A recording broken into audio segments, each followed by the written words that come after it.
In front of me is XIAOMI Redmi Note 13 Pro Plus, and today I would like to show you how you can delete a password from Google Passwords Manager.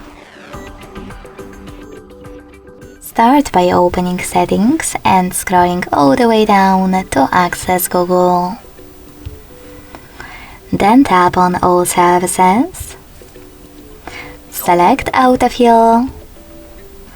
Autofill with Google and Google Password Manager.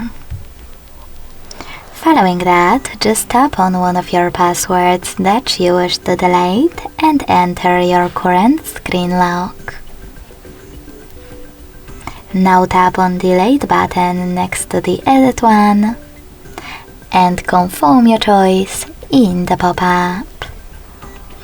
Thanks so much for watching. If you enjoyed this video, leave a like, comment and subscribe. Bye!